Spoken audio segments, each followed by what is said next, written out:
أعوذ بالله من الشيطان الرجيم بسم الله الرحمن الرحيم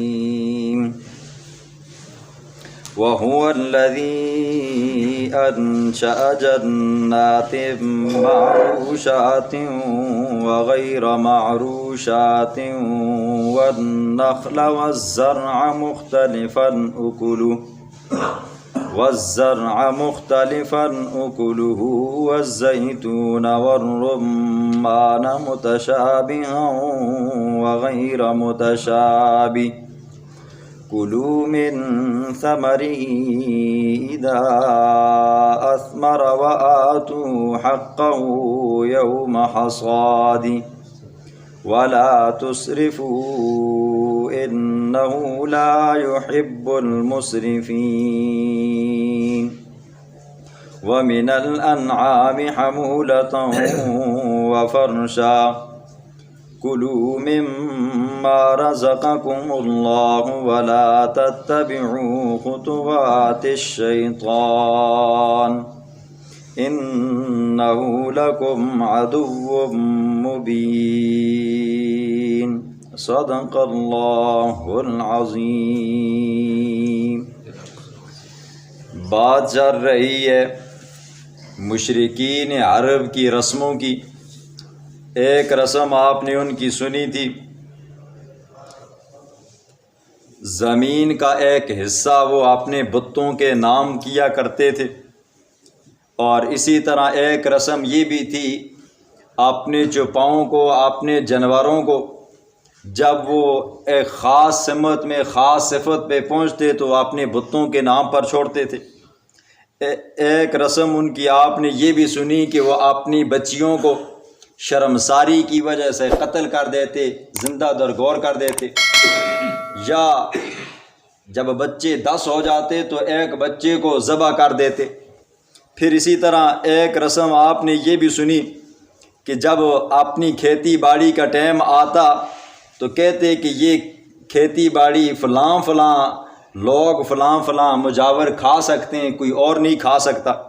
پھر اسی طرح ایک رسم آپ نے یہ بھی سنی کہ اس مؤنث کے پیٹ کے اندر جو بچہ ہوگا وہ مرد کھا سکتے ہیں، عورتیں نہیں کھا سکتی، اور اگر مردہ پیدا ہوتا تو کہتے اب مرد بھی کھا سکتے ہیں، عورتیں بھی کھا سکتے ہیں۔ یہ ساری رسمیں اللہ نے بیان کر کے پھر بتایا کہ قد خسر الذین قتلوا، ایسے لوگ خسارے میں پڑ گئے۔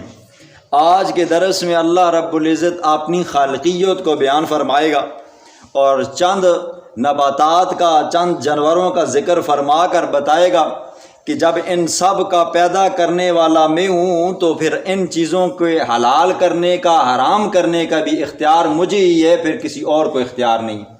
تو اللہ فرماتے ہیں وَهُوَ الَّذِي، وہ ذات کے انشا جس نے پیدا کیا جنات باغات، معروشات کچھ بیل والے ہیں، وغیر معروشات اور کچھ بغیر بیل والے ہیں۔ اللہ نے طرح طرح کے باغات بنائے، ان باغات کے اندر 2 طرح کے نباتات ہوتے ہیں جی۔ کچھ ایسے ہوتے ہیں جن کی بیلیں ہوتی ہیں جی، جیسے انگور ہو گیا، تربوز ہو گیا، خربوز ہو گیا اور کریلے ہو گئے، اور کچھ ایسے ہیں جن کی بیلیں نہیں ہوتی جی، پیاز ٹماٹر یہ ہو گئے۔ تو اللہ فرماتے ہیں کچھ ایسے نباتات ہیں جو بیلدار ہیں، کچھ نباتات ایسے ہیں جو بیلدار نہیں ہیں۔ اب دیکھیں جی، زمین ایک ہے، موسم ایک ہے، پانی ایک لگتا ہے، علاقہ ایک ہے اور آب و ہوا ایک ہے، لیکن اللہ اسی زمین سے بیل والا بھی درخت نکال رہا ہے اور بغیر بیل والا بھی نکال رہا ہے۔ ایک بیل والا درخت پودا تنہ ایسا ہے، اگر اس کو زمین سے نہ اٹھاؤ تو اس کا پھل اچھی طرح آتا نہیں ہے، اگر آئے گا بھی تو یا جل سڑ جائے گا یا یہ ہے کہ زمین میں ہی خراب ہو جائے گا۔ اور کچھ ایسے ہیں جن کو جب تک آپ چھتوں کے ساتھ لگاؤ گے نہیں ان کا پھل اچھا نہیں آئے گا، کریلا ہو گیا جی، انگور ہو گیا جی۔ اور کچھ ایسے ہیں کہ اگر ان کو آپ نیچے سے اٹھاؤ گے بیلوں کو تو ان کا پھل خراب ہو گیا جی، خربوز ہو گیا، تربوز ہو گیا، پھل خراب ہو جاتا ہے، اگر خراب نہ بھی ہو تو پھیکا ہو جاتا ہے، ذائقہ خراب ہو جاتا ہے۔ فرمایا یہ نباتات پیدا کرنا، پھر کچھ کو بیل والا بنانا، کچھ کو بغیر بیل والا بنانا، پھر کچھ کے اندر ذائقے رکھنا، کچھ کو پھیکا بنانا، یہ بنانے والی ذات کس کی ہے جی؟ اللہ کی ہے۔ پھر فرمایا والنخل والزرع، کھجور دیکھیں جی، بطور لطف کے بھی بندہ کھا سکتا ہے جی، بطور غذا کے بھی کھا سکتا ہے۔ پھر فرمایا والزرع، اور اسی طرح کھیتیاں ہیں جی، مختلفاً اکلہ، ان کے پھل کیا ہیں جی؟ مختلف ہیں۔ پھر فرمایا والزیتون والرمان، زیتون ہے جی، زیتون دیکھیں جی، زیتون پھل بھی ہے اور ترکاری بھی ہے، اور اس کا تیل تمام تیلوں سے بہترین اور افضل ہے جی۔ پھر اللہ نے فرمایا والرمان، انار ہے جی، انار بھی آپ نے دیکھیں جی، بڑے سائز کے بھی ہیں، چھوٹے سائز کے بھی ہیں، کوئی ترش ہیں، کوئی میٹھے ہیں جی، کچھ سبز رنگ کے ہیں جی، کچھ سرخ رنگ کے ہیں جی۔ فرمایا متشابہ وغیر متشابہ، کچھ رلے ملے ہیں، کچھ بغیر رلے ملے، کوئی ذائقے میں ایک جیسے ہیں، کوئی شکل و صورت میں ایک جیسے ہیں، کوئی ایک دوسرے سے جدا ہیں۔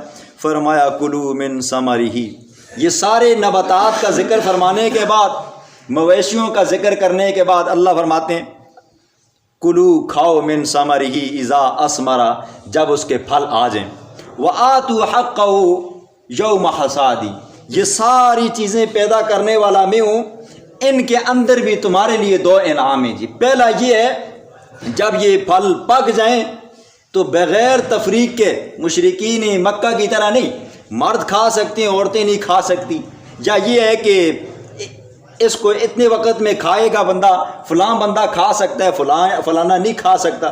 فرمایا نہیں، خود بھی کھا سکتے ہو، آپ کی بیوی بچے بھی کھا سکتے ہیں۔ اور نمبر دو وآتوا حقہ یوم حصادہ، اور دو اس کا حق یوم حصادہ، اس کی کٹائی کے دن۔ اب دیکھیں جی، یہاں پر ایک بات عشر کی سمجھ جائیں جی۔ اللہ فرماتے ہیں جو نباتات، جو باغات کے اندر سے آپ کو پھل ملتے ہیں، زمین کے اندر سے آپ کو کھیتی باڑی ملتی ہے، تو اس کا حق بھی آپ دو جی۔ عشر کے بارے میں آپ موٹی دو ہی باتیں سمجھیں جی۔ زمین دو طرح کی ہوتی ہے جی، ایک زمین وہ ہوتی ہے جس کو ہم ٹیوب ویل کے ذریعے، یہ چشموں کے ذریعے، یا یہ کہ ارٹوں کے ذریعے ہم سیراب کرتے ہیں جی، پانی لگاتے ہیں، ایک زمین یہ آگی۔ اور ایک زمین وہ ہے جس کو بارش کا پانی سیراب کرتا ہے، یا یہ ہے کہ وہ ندی نالوں کے اوپر، دریا کے قریب یا سمندر کے قریب وہ زمین ہوتی ہے، اس کی سمندر کا پانی اسے سیراب کرتا رہتا ہے، یہ دوسری طرح کی آگی۔ جس کو بارش کا پانی سیراب کرے یا سمندر کی نمی اس کو سیراب کرے، تو اس کے اندر 10واں حصہ عشر کا دینا ہے۔ اور جس کو آپ نے بیلوں کے ذریعے، ارٹوں کے ذریعے، چشموں کے ذریعے سیراب کیا ہو، تو اس کے اندر آپ نے 20واں حصہ دینا ہے۔ اب دیکھیں جی، امام ابو حنیفہ رحمہ اللہ فرماتے ہیں کل ما اخرجت الارض، ہر وہ پیداوار جو زمین کے اندر سے نکلے، ففیہ العشر، اس کے اندر عشر ہے جی۔